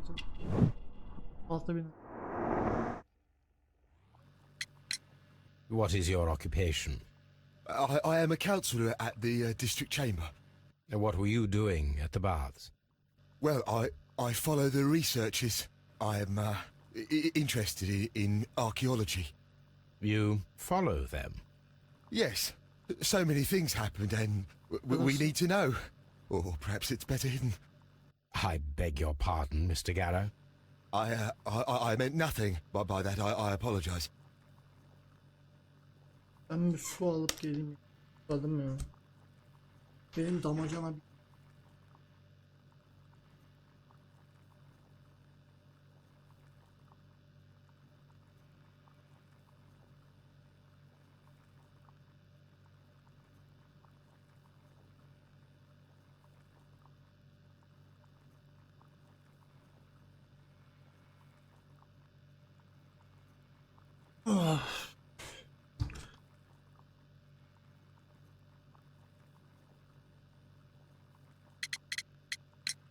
What was it like to work with Sir Rodney? It was like working with a genius.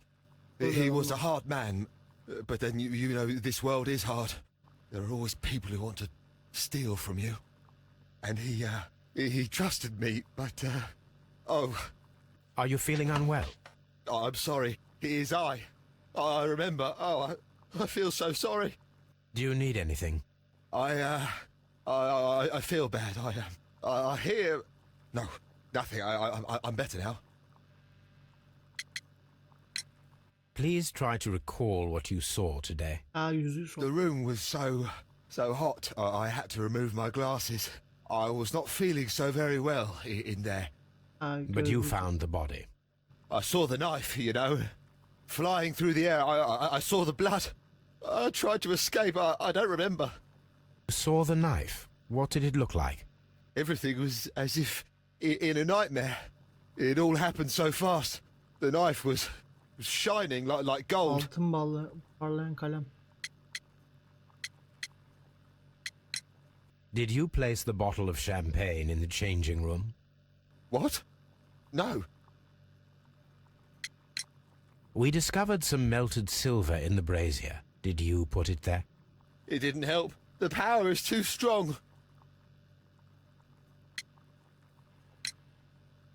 His ring! Oh, it should be destroyed. Why do you say that? It is a cursed ring, digging dark secrets.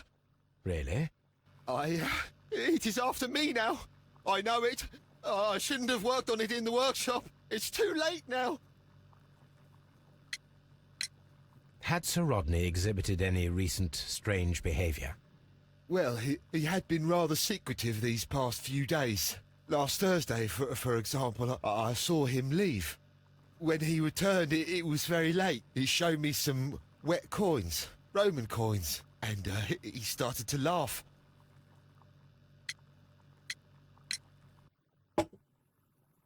Thank you. Thank you. This will help me to calm down. Do be careful with the dosage. I will. I mean it. This is the coin that he showed me. It is from the 3rd century. It must be very rare. No, I don't know. Garrow appears to be rather mentally disturbed. Either that or he is a good actor.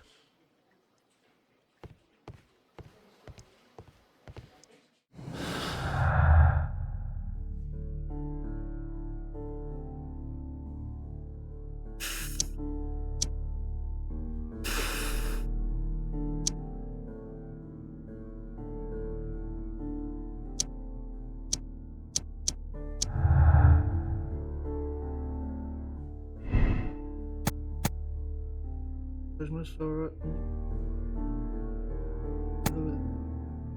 çalışma sonra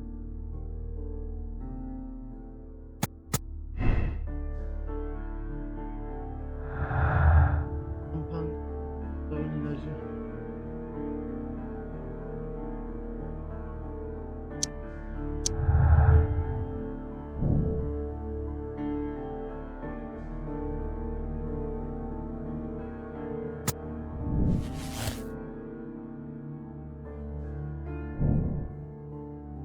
birkaç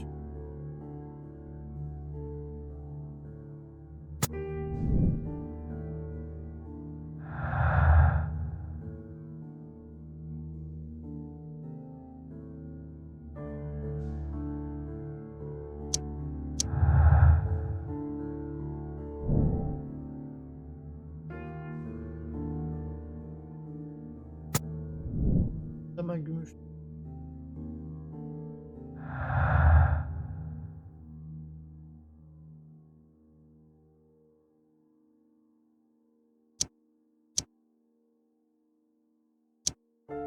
hadi evet gibi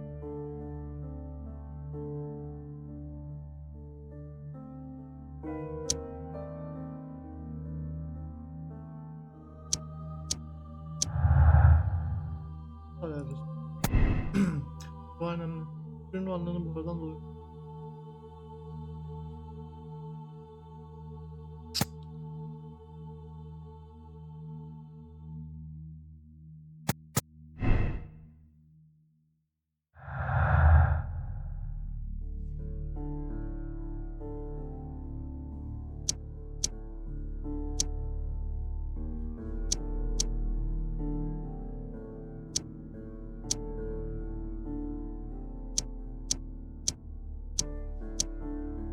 Sherlock'un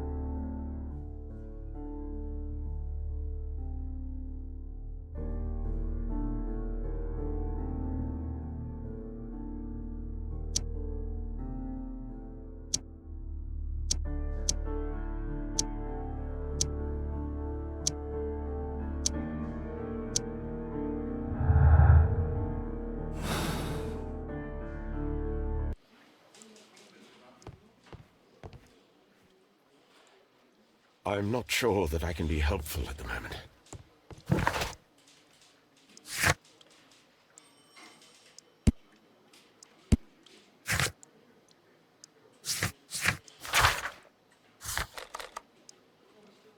Bakers